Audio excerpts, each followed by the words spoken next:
हरे कृष्णा हरे कृष्णा कृष्णा कृष्णा हरे हरे, हरे राम राम राम हरे हरे। जय जगन्नाथ जय जगन्नाथ, जय बलदेव जय सुभद्रा। जय जगन्नाथ जय जगन्नाथ, जय बलदेव जय सुभद्रा।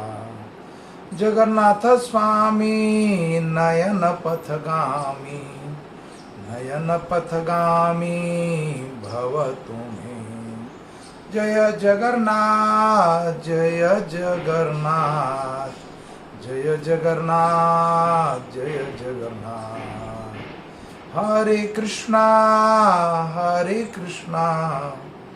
कृष्णा कृष्णा हरे हरे। हरे कृष्णा। आध्यात्मिक यात्रा का आज 59वां दिन, 24 जून 2021। आज हम चर्चा करेंगे भगवान की प्रिय भक्त। कौन? श्याम तेरी बंसी, श्याम तेरी बंसी पुकारे राधा नाम। लोग कहे मीरा को यूं ही बदनाम, लोग करे मीरा को यूं ही बदनाम। तो भगवान की परम भक्त मीरा। बुद्धिमान कौन? मीरा। नमो विष्णुपदाय कृष्णपृष्ठाय भूतले, श्रीमते भक्ति वेदांत स्वामीति नामिने। नमस्ते सरस्वते देवे घोरवाणी प्रचारिणे, निर्विशेष शून्यवादी प्राश्रता देश तारिणे। जय श्री कृष्ण चैतन्य प्रभु नित्यानंदा, श्री अद्वैत गदाधर श्रीवासादि गौर भक्तविंद। हरे कृष्णा कृष्णा कृष्णा हरे हरे, हरे राम राम राम हरे हरे। ओम ज्ञानं तिमिरं ध्यानस्य ज्ञानजनाशलाकया, चक्षुरूपं येन तस्मै श्रीगुरुवे नमः। वंशकल्पतरुभक्ष कृपा सिन्धु एव च, पतितानां पावनेभ्यो वैष्णवेभ्यो नमो नमो। अनंत कोटि वैष्णव विंद की जय। गुरु महाराज गुरु परंपरा जगत गुरु श्रील प्रभुपाद निताई गौर प्रेमानंदन हरि हरि बोल। जगन्नाथ शयन यात्रा महामहोत्सव की जय। आज जगन्नाथपुरी में भगवान जगन्नाथ जी की शयन यात्रा है और 2 ही दिन जगन्नाथ जी में वैसे तो उत्सव होते रहते हैं प्रतिदिन, लेकिन 2 उत्सव जो हैं वो बहुत बड़े उत्सव हैं। एक उत्सव है जगन्नाथ जी शयन यात्रा और दूसरा उत्सव है जगन्नाथ जी की रथ यात्रा। तो ज्येष्ठ पूर्णिमा के दिन ये रथ यात्रा शयन यात्रा प्रारंभ होती है। अगले महीने की 12 जुलाई को भगवान की रथ यात्रा है। 12 जुलाई को भगवान जगन्नाथ जी की रथ यात्रा है और आज भगवान को बेदी पर लाया जाता है जगन्नाथपुरी में, आनंद बाजार से आगे चलकर, और बेदी पर बिठाकर भगवान को परंपरागत भगवान का स्नान होता है और स्नान होने के बाद भगवान का स्वास्थ्य खराब हो जाता है तो 15 दिन के लिए मंदिर बंद हो जाते हैं और भगवान 15 दिन के लिए स्वस्थ नहीं रहते। तो गुड़ीचा मंदिर में जाकर भगवान विश्राम करते हैं 15 दिन तक। उसके बाद फिर जगन्नाथ जी की रथ यात्रा होगी 15 दिन के बाद 12 जुलाई को। तो आज ये उत्सव जो है जगन्नाथपुरी में बड़े धूमधाम से मनाया जाता है और भक्तों के लिए भगवान मंदिर की जो मुख्य वेदी है, सिंह द्वार से भगवान को बाहर लाया जाता है और जगन्नाथ जी की आज यात्रा जो है बड़ा उड़ीसा में बड़े भाव और धूमधाम से भाव से मनाया जाता है। तो हम चर्चा कर रहे हैं भक्तों के चरित्रों की।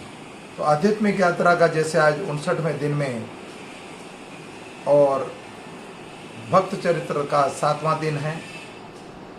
तो भक्त भगवान की प्रिय भक्त मीरा का चरित्र बोलेंगे हम। तो बुद्धिमान कौन है? मीरा। भगवान की परम भक्त मीरा का जन्म मेड़ता में हुआ, राजस्थान में मेड़ता में हुआ। और बाल्यावस्था में विलक्षण स्वरूप था इनका। कोई विरला ही होता है जो बाल्यावस्था से भगवत प्राप्ति कर सकता है और भगवान के प्रति उनका हृदय हमेशा उत्कंठा रहती है कि भगवान को प्राप्त करने के लिए। तो विलक्षण शरीर था, जो स्वरूप था मीराबाई का। मीरा बाल्यावस्था में जैसे व्यक्ति आम संसार में हम देखते हैं, बच्चा अगर छोटा होता कुछ खिलौनों से खेलता है, लेकिन मीरा जो है बाल्यावस्था से आध्यात्मिक की ओर ज़्यादा दौड़ती थी और विचार उनके ऐसे थे। तो उनकी माता ने भगवान श्री कृष्ण को ला कर दिया था उनको। एक बार मीरा अपने दादा यात्रा लेकर जा रहे थे डाकोर। मीरा के दादा का नाम राव दूदा। तो दूदा जो है वो मीरा को लेकर, मीरा जाना चाह रही थी साथ में, तो मीरा को बैलगाड़ी में बिठाकर ले गए डाकोर, जिसको रणछोड़नाथ भी कहा जाता है। तो डाकोर रणछोड़ जा रहे थे वो। तो मीरा ने बाल्यावस्था में ऐसी बातें, ऐसी क्वेश्चन पूछे अपने दादा से कि दादा बताइए वास्तव में असली तीर्थ कौन सा है? आप तीर्थ जा रहे हो तो तीर्थ कौन सा असली? उस अवस्था में कोई व्यक्ति ऐसे क्वेश्चन आंसर नहीं कर सकता। तो मीरा ने पूछा तो राव दूधा पूछने लगे, कैसी पगली है तू कि हम तीर्थ जा रहे हैं? डाकोर रणछोड़ नाथ जो है नाथ द्वारा तो श्रीनाथ जी हैं और डाकोर में रणछोड़ नाथ हैं, तो हम तीर्थ तो जा रहे हैं। तो मीरा कहती है अपने दादा को, वास्तव में तीर्थ जो है मनुष्य का अपना मन है। जिसका मन शुद्ध है उसी स्थान को वो तीर्थ बना सकता है और तीर्थ मान सकता है। तो पवित्र विलक्षण थी वो। तो वास्तव में भक्त जहाँ पर भी जाता है, जहाँ भक्त के चरण कमल गिरते हैं, उनके चरणों की रज उस स्थान को तीर्थ बना देता है वो। तो मेरा डाकोर से जाकर एक साधु मंडली को देखा लोग बाग। तो मीरा रणछोड़ राय के दर्शन करने के बाद लोग बाग, वहाँ मेला लगा हुआ था, तो उस मेले में वृंदावन से साधुओं का ग्रुप आया था जो प्रतिदिन कीर्तन करता था। और मीरा उस स्थान पर जाकर, चरित्र बहुत लंबा है मीरा चरित्र, तो मीरा उस स्थान पर जाकर भगवान को, वो साधुओं के पास एक सांवली मूर्ति थी, गिरधर नाम था जिसका। तो प्रतिदिन मीरा उस स्थान पर जाती थी और निहारती थी भगवान को। लेकिन बाल्यावस्था में लेकिन स्त्री का प्रवेश नहीं था उसमें, उस भवन के अंदर। तो मीरा किवाड़ के पीछे छुपकर भगवान के सांवली मूर्ति के दर्शन करती थी। और प्रतिदिन करते करते 3 दिन बीत गए और एक दिन मीरा के मन में उत्कंठा और जिज्ञासा हुई कि क्यों ना इन साधुओं से इस सांवली मूर्ति को मांग लूं। तो मीरा ने एक दिन हिम्मत करके उन साधुओं से वो मूर्ति मांग ली। सांवली मूर्ति थी, त्रिभंग गिरधर नाम था उनका। तो मीरा उनको, वो साधुओं ने कृपा करी। और कोई साधु ही कृपा कर सकता है। साधु भजनानंद दे सकते हैं, धनानंद नहीं दे सकते आपको। जो भगवान के परम भक्त हैं आपको भजनानंद, भजन का आनंद दे सकते हैं, दिव्य आनंद दे सकते हैं। कोई धन नहीं दे, दिव्य धन दे सकते हैं, लेकिन सांसारिक भौतिक धन नहीं दे सकते हो।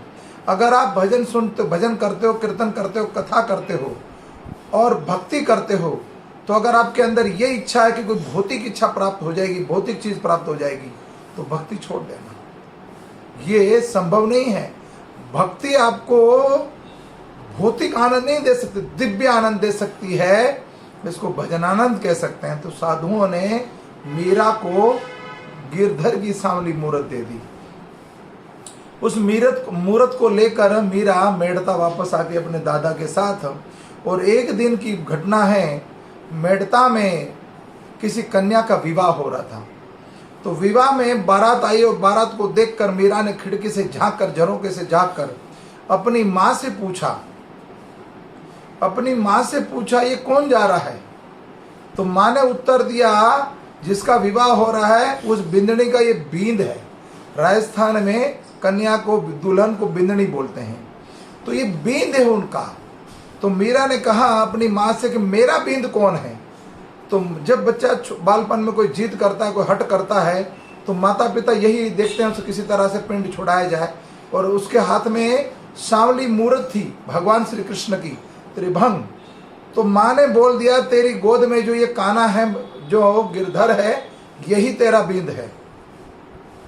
तो समझ, कई बच्चे ऐसे होते हैं जैसे मीरा, एक बार माता ने जो बोला कि मेरा तेरा बींद है, उसी दिन से उसको बींद मानने लग गई। समय बीतता गया, अवसर आया कि मीरा युवा हो गई और विवाह का समय आ गया, युवती हो गई। तो मीरा की माता ने बोला मीरा तेरा विवाह होगा, तेरा ब्याह होगा। और बड़े बड़े घरों से नाते रिश्ते आने लगे उनके घर पे। तो मीरा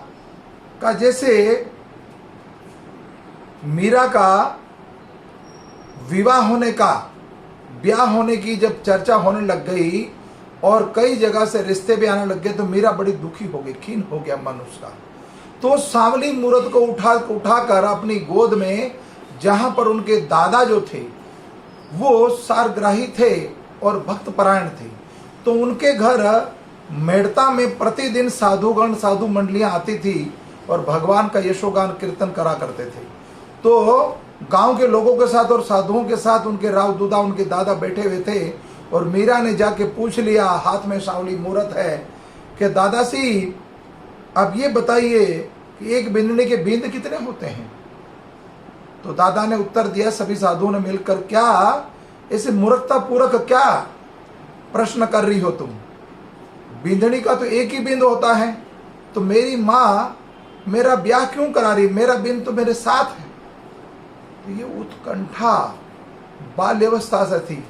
वो भगवान की भूख व्यक्ति को, जीव को जब तक नहीं लगेगी कैसे प्राप्ति होगी? तो मीरा कहती है मेरा बिंद तो मेरे साथ है, फिर बार बार मुझे ब्याह करने का क्यों कहा जा रहा है? मेरा गिरधर तो एक ही, मेरा पति तो यही है। लेकिन लोक लाज के हिसाब से, समाज की बात को देखते हुए ये नियम था, ये चर्चा चल रही थी कि ब्याह तो होगा तेरा। तो चित्तौड़गढ़ से रिश्ता आया और राजा भोज के साथ मीरा का विवाह हुआ। जब मीरा का ब्याह हुआ तो मीरा तो पहले ही अपने पति को, राजा भोज को बोल दिया कि देखिए मैं शादीशुदा हूँ, मेरा ब्याह हो चुका है गिरधर के साथ। तो मीरा के जो पति थे राजा भोज, वो ब्रॉड माइंडेड थे, नैरो माइंडेड नहीं थे। कथा की चर्चा लंबी है। तो मीरा ने कहा कि मेरा ब्याह हो चुका है गिरधर के साथ, मैं आपके साथ शरीर से कोई संबंध नहीं रख सकती। तो मीरा के पति ने उत्तर दिया कि भक्ता पत्नी प्राप्त हुई है। ऐसा कोई भाग्यशाली जीव होता है जिनको कोई भक्त का संग हो जाए। ग्रंथ भागवत, भक्त भागवत। तो यहाँ तो राजा भोज को साक्षात मीरा भगवान की प्रिय है, उनका संग प्राप्त हो गया। तो ठीक है, कहते कोई दिक्कत नहीं है। तो मीरा ब्याह करके जब चित्तौड़गढ़ गई तो जाते ही प्रारंभ में ही नंद से और सास से झगड़ा शुरू। नंद का नाम था उदाबाई। उदाबाई ने बोला, जब प्रवेश करी ये बारात जो गई मीरा की चित्तौड़गढ़ में, तब कहा गया कुल देवता और कुल देवी है, इसको प्रणाम करिए। तो मीरा तो एक को ही मानती थी, गिरधर को, और कोई दूसरा संसार में है ही नहीं। एको देवा देवकी नंदन, एको देवा देवकी नंदन, वसुदेव पुत्र देवकी पुत्र भगवान श्री कृष्ण। एको शास्त्र भगवत गीता जो भगवान ने गाया है, दूसरा कोई शास्त्र नहीं। और एक ही महामंत्र है, हरे कृष्णा कृष्णा कृष्णा हरे हरे, हरे राम राम राम हरे हरे। मीरा जो थी वो अटल थी। बुद्धिमानी से विवाह तो करा, लेकिन बुद्धिमानी से उन्होंने बोल दिया मेरा कोई दूसरा पति है ही नहीं, विरोध कर लिया नंद से और सास से। तो पहले दिन से झगड़ा प्रारंभ हो गया। तो कुल देवता और कुल देवी को प्रणाम नहीं किया। कुछ समय उपरांत गणगौर उत्सव में अपने सुहाग के लिए ये व्रत रखा जाता है, अनुष्ठान करा जाता है। राजस्थान में ये नियम आज भी कई जगह जैसे हम लोग प्राय मनाते हैं, करवा चौथ इत्यादि, उसी तरह ये गणगौ उत्सव था। तो उदाबाई ने कहा, नंद ने आकर उदाबाई ने एक सखी को भेजा, मीरा की दासी को भेजा कि उदाबाई ने कहलवाया कल गणगौर उत्सव है, तुम्हें व्रत रखना पड़ेगा। तो मीरा तो प्रतिदिन गिरधर की सेवा करती थी, तो मीरा ने उत्तर दिया, समय मिलेगा, समय पाऊंगी तो मैं जरूर उत्सव में आऊंगी, अन्यथा नहीं। तो 3 बार पूछा लेकिन उत्तर एक ही मिला कि समय और अवसर होगा तो मैं जरूर आऊंगी। तो मीरा गई नहीं। कथा का प्रचार अभी और लंबा है। तो मीरा पूरे परिवार के विरोध हो गई और उदाबाई आई अगले दिन कि कैसी पत्नी लाया है ये राजा भोज, जो पत्नी का कहना मानता है। अब मीरा तो विलक्षण शरीर था और भगवान की भक्त थी वो, तो संसार से कोई लेना देना था नहीं। अपने पति से एक दिन कहती है, अगर आप मेरे व्यवहार से खुश हो तो मेरे लिए एक मंदिर बनवा दीजिए, एक आश्रम बनवा दीजिए जिसमें प्रतिदिन साधुओं का आना जाना हो।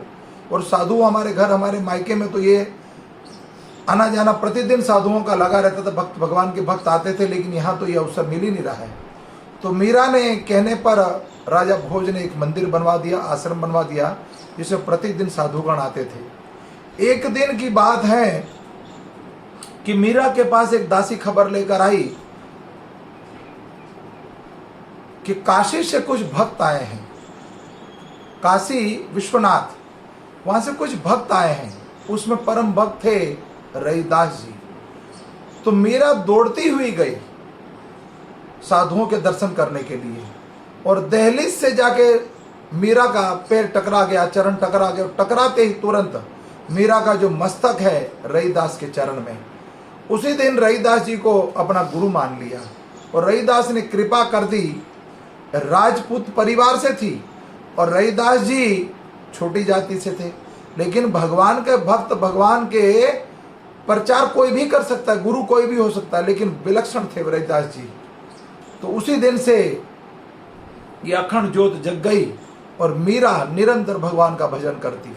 समय आया, कुछ देश काल के अनुसार युद्ध प्रारंभ हुआ, जिसमें राजा भोज वीर गति को प्राप्त होने के लिए मरण शैया पर पहुंच गए। युद्ध में गए तो शरीर उनका स्वस्थ नहीं रहा और घायल हो गए वो, और वापस आए चित्तौड़गढ़ में।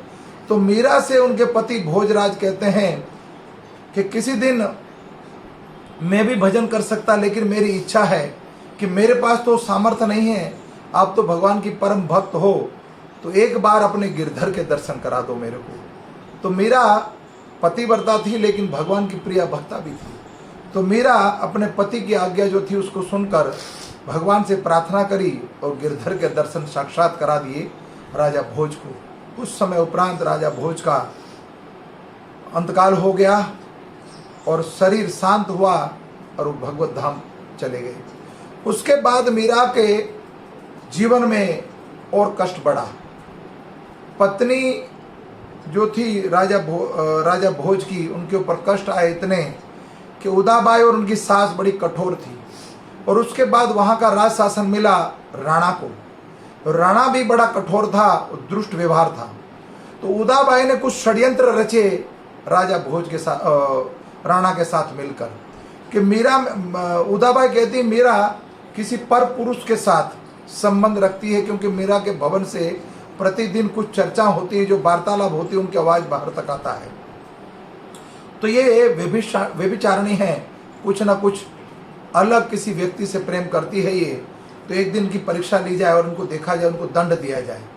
तो राजा भोज ने बोला कि तुम उस पर निगरानी रखो, जिस दिन ये घटना हो साक्षात रंगे हाथ पकड़ेंगे। तो मीरा भगवान से प्रतिदिन चर्चा करती, साक्षात गिरधर से बातें करती थी। तो अंदर से जब भवन से आवाज आ रही थी तो उदाबाई ने कहलवा दिया राणा को। राणा बड़ा क्रोधित अवस्था में आया, हाथ में तलवार लेकर, बख्तर लेकर आया और अपने सैनिकों को लेकर, और जोर से मीरा के भवन का दरवाजा तोड़ दिया। देखना चाहता था कौन कौन है अंदर जिसके साथ मीरा का व्यवहार है। तो मीरा से पूछा राणा ने कि सुना है मैंने तुम किसी पर पुरुष से प्रेम करती हो और पर पुरुष के साथ तुम्हारे संबंध हैं। तो राणा को मीरा ने उत्तर दिया, तुम आने में थोड़ी तो आपने देरी कर दी, अगर अवसर टाइम से अवसर से आते, अवसर पाकर आते तो यहाँ पर पुरुष तो नहीं था लेकिन परम पुरुष था, उसके दर्शन आपको मैं करा देती। मीरा ने उसके बाद उस स्थान में तो कैसी कई घटना है, फिर राणा ने उनके ऊपर कई तरह के दंड देने का प्रयास किया।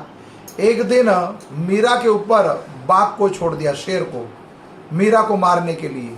लेकिन मीरा के समक्ष जब वो शेर आया तो मीरा ने उसको नरसिंह भगवान समझा और नरसिंह भगवान की आरती करने लगी। हाथ में आरती की थाली थी और दासी कहती, भाई साहब भागो, शेर आ रहा है, बाघ आ गया। लेकिन मीरा उसमें भी भगवान को देख रही थी, तो बुद्धिमान है, भगवान को हर एक स्थान पर देखती थी। उसके बाद मीरा को मारने का षड्यंत्र रचा गया।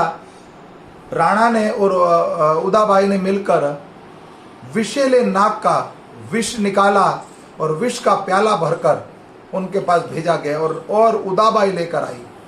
तो जिस समय उदाबाई उस विष के प्याले को लेकर वहां पहुंची तो मीरा को बोला, ये जगन्नाथ जी का आज जगन्नाथ शयन यात्रा है, तो इस कथा में अवसर आता है कि भगवान को कि जगन्नाथ जी का चरणामृत है। मीरा को बोला ये जगन्नाथ जी का चरणामृत है। तो मीरा तो गदगद हो गई कि भगवान ने मेरे ऊपर कृपा कर दी। तो मीरा ने उस विष का प्याले को उठाया और अधरों से लगा लिया। जैसे अधरों से अपने होठों से लगा लिया पान करने के लिए, तो उदाबाई कांप गई कि भाई साहब, भाभी साहब, ये अमृत नहीं, चरणामृत नहीं, ये तो विष है। तो मीरा कहती, बावरी है तू, एक तरफ कहती है तो ये प्रसाद है, चरणामृत है, और अब कहती विष है। तो होने दे, जो होता है, अब तो ये विष का प्याला भी मैं पान करूंगी। तो मीरा ने उस विष के प्याले को पान किया। लेकिन जिसको राखे भगवान उसको कौन चाक सकता है, उसको कौन मार सकता है। तो मीरा ने विष के प्याले को धारण कर लिया और मीरा का बाल बांका नहीं हुआ। उसके बाद मीरा ने उस स्थान को छोड़ा। चित्तौड़गढ़ को मीरा का अपमान हुआ था। जिस स्थान पर भक्त का अपमान होता है उसके बाद पीछे कोई रोने वाला नहीं बचता। विभीषण का अपमान हुआ, विदुर जी का अपमान हुआ और मीरा का। जब भक्त का अपमान होता है उसके पीछे कुल का सर्वनाश हो जाता है। रावण के पीछे रोने वाला कोई नहीं, कौरवों के पीछे कोई रोने वाला नहीं। और मेड़ता जब चित्तौड़गढ़ जब मीरा ने छोड़ा तो आज भी वहां पर राजस्थान में जल जो है पानी उखारा है। उसके बाद मीरा वृंदावन, और वृंदावन के बाद वहां भी छठ गोस्वामी में से एक बार सनातन गोस्वामी से उनकी भेंट हुई थी। तब यमुना के तट पर मीरा भजन गाती हुई आ रही थी। तब कहते हैं, हटो हटो, गुरुजी आ रहे हैं और पुरुष है, पुरुष का सच्छाया नहीं पड़ना चाहिए उनके ऊपर। तो मीरा कहती, संसार में पुरुष मात्र एक है, गिरधर कोई दूसरा है ही नहीं। उसके बाद मीरा चलेगी द्वारिकाधीश, और द्वारका में मीरा प्रतिदिन भगवान का भजन करती थी। लेकिन समय का अवसर आया और मीरा को लिबाने के लिए राणा दोबारा आया। राजस्थान के लोग, चित्तौड़गढ़ के लोग बड़े दुखी थे। वहां कोई फसल नहीं उग रही थी, पशु पक्षी और जीव मनुष्य जो सब दुखी थे जल के बिना। तो मीरा को लिबाने के लिए जब राणा पहुंचा द्वारिका, तो मीरा तो प्रतिदिन भगवान का भजन करती थी। और मीरा को कहती, आप राणा, कहता एक बार वापस आ जाओ, मेड़ता है चित्तौड़गढ़, उस स्थान का उद्धार कर दो, एक क्षण के लिए अपनी चरण रज डाल दो। मीरा जाने को तैयार नहीं है और भगवान द्वारिकाधीश से कहती मैं प्रार्थना करूंगी, मेरी मालिक से पूछ के बताऊंगी मैं आपको कि मैं आऊंगी कि नहीं। तो मीरा को लिबाने के लिए राणा ने हट पकड़ ली थी। उधर मीरा जाने को मना कर रही थी। तो राणा ने क्या करा, जो मीरा के साथ साधु मंडली थी उनको बोला किसी तरह से आप हमारी मदद करिए और मीरा को हमारे साथ भेजने का प्रयास करें। तो सब ने अन्न जल को त्याग दिया। मीरा के साथ जितने भी साधु थे, जब मीरा को यह पता लगे भक्तगण बड़े कष्ट में हैं और इन्होंने अन्न जल त्याग दिया है मुझे भेजने के लिए, तो मीरा अगले दिन सवेरे भोर में सज धज कर, भगवान के मंदिर में जाना हो तो सज धज कर जाना चाहिए। मीरा सज धज के गई और द्वारिकाधीश से पूछती है कि मुझे लिबाने के लिए राणा आया है। तो भगवान तो उनसे